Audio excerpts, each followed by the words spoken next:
Yesterday, a dream was realized. Big number 2 was told he's among the top 4 on the Toronto blue line, and he's here to stay. Question marks removed. He will hit the ice tonight. The mission, to stop 2 more top snipers.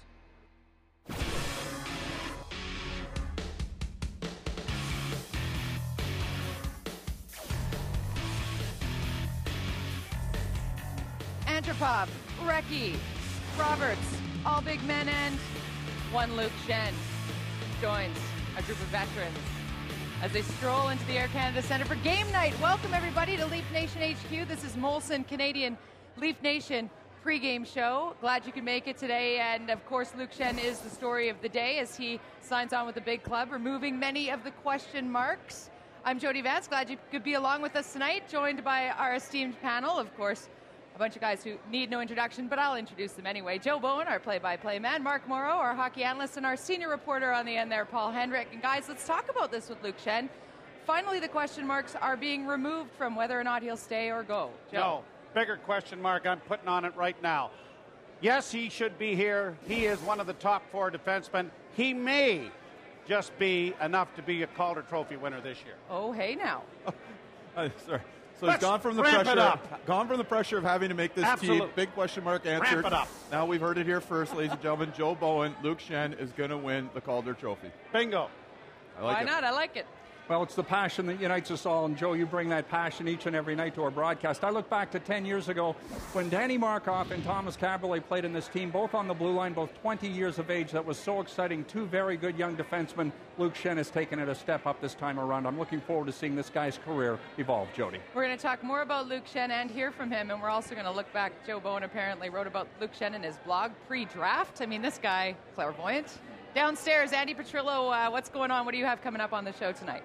Well, Jody, yes, you're going to be talking about Luke Schenn, but I'm sure you're also going to be talking about all the moves Tampa Bay Lightning made during the offseason, and they're not done yet. It was just last week that Brian Lawton, who is Executive VP of Hockey Operations, was also given the title of General Manager. So later on in the show, Brian Lawton, new GM of the Tampa Bay Lightning, will be joining me to talk about what he likes and what he doesn't like so far with the Lightning. Jody?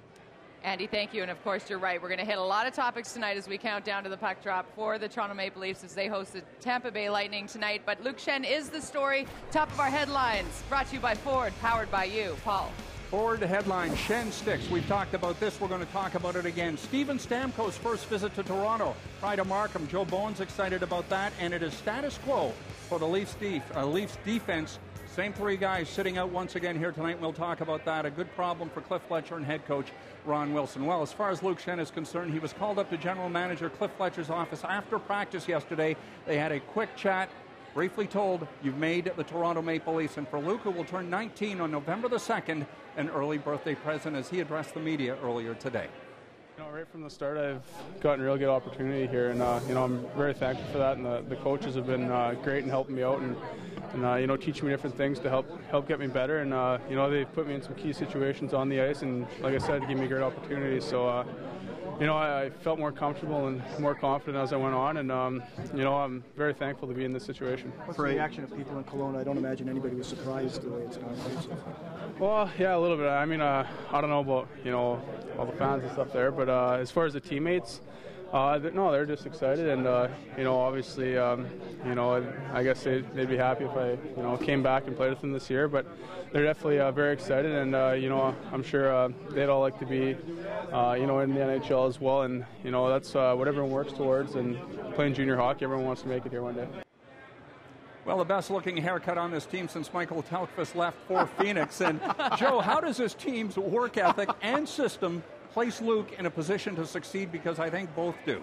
Well, I think they do. And it's interesting listening to the newspapers and whatnot. Now, some media critics suggested he should go back. It's never, I told you that you should send the kid back, but they don't. But anyway, here's Luke Schenn, who has been easily among the top 3 defensemen the Leafs have had from training camp on, especially defensively in his own zone.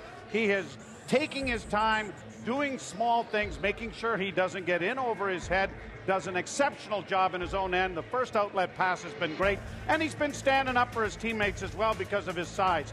So here's a kid that's got a great opportunity, and with a lot of rookies not really posting a lot of big-time scoring numbers, is there a chance that for the 3rd time in about 12 years a defensive defenseman might be the Calder Trophy winner.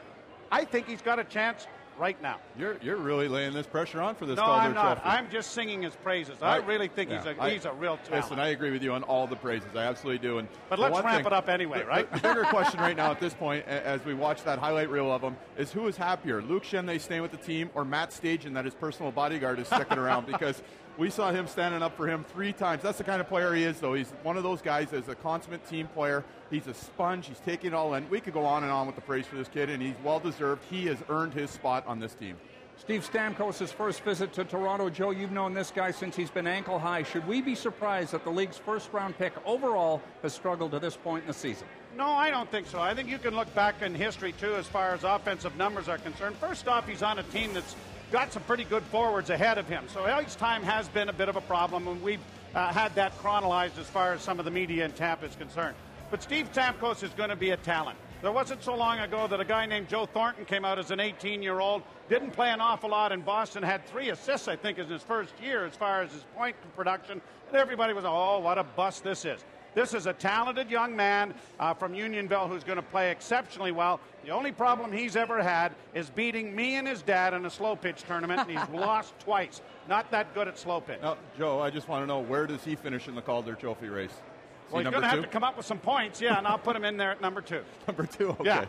Steve Stamkos, as Joe's alluded to, this is a very mature kid, very talented kid, and looking so forward to this first trip to Toronto. And even though things have been very tough for he and his teammates coming into this building, they look forward to a great game tonight. And for Steve Stamkos, this is just the beginning of what should be a brilliant career. No, I wouldn't say frustrating. More frustrating that we haven't had the start that we wanted to coming into the season. Obviously, once the team gets going, everyone's going to pick it up, and hopefully I do the same. And what better way to start than the hometown tonight? Any pressure, though, to score yet? Not really. I mean, we got a great bunch of guys here, and obviously you got Vinny and Marty who are going to do the bulk of the scoring on this team. So for me, I'm just trying to find my groove, and I feel more confident in every game. So hopefully that continues. Vinny was No, obviously very excited. Growing up a Leaf fan and idolizing the Leafs, it's going to be a dream come true to step out on that ice, and it's going to be the first time I'm not cheering for the Leafs tonight. So hopefully we come out with a win here. Vinny was a guy who came into Tampa with high expectations as well. Is he a guy that you can talk to and share some experiences with, and maybe get some advice? Of course, he was the first overall pick to the same organization 10 years ago. So there's no better guy for me to learn from than him. And you guys got guys like Roberts, Recchi, Gratton. I mean, the list goes on here with a bunch of veteran guys that have had great NHL careers so far. So for me, it's a great situation. I'm just trying to learn as much as I can. Status quo for the Leafs, D. This is headline number 3. Ian White sits out for a 9th consecutive game. Carlo Koliakovo will not play for a 5th game, and it's the 2nd straight miss for Jonas Frogren. Joe, does it come down to patience or perhaps waiting for Cliff Fletcher to make a deal to ease the situation on the back line? Either that or an injury, Paul, and we've talked about that, where sometimes these things tend to fix themselves, and you certainly hope not for that sake, because that means someone has gotten hurt in the game. But having said that, I think that Cliff is diligently trying to work something out as far as a deal is concerned, but it's early, and a lot of teams are in situations where they're trying to see what their depth looks like now as well, and they might think, hey, we've got people just like this. Probably it may be a little less in the contract or a similar contract situation. We're trying to give them a chance to see whether they can fit in or not. Well, and as Mark Morrow certainly knows, you can never have enough D. Jody, a lot more in this show, but first let's send it back to you. Yes, we do have a lot more coming up. After the break, we'll talk about past performances between these two teams when they have met historically. Joe, thanks for this. My pleasure. We'll be welcoming Greg Millen up for his rant and Millen's Minute. Easy for me to say right after this. We're going to take a quick break. If you're coming down to the Air Canada Centre, make sure you come by Gate 1. It is Leaf Nation HQ. And this is Molson Canadian Leaf Nation pregame. We're back after this.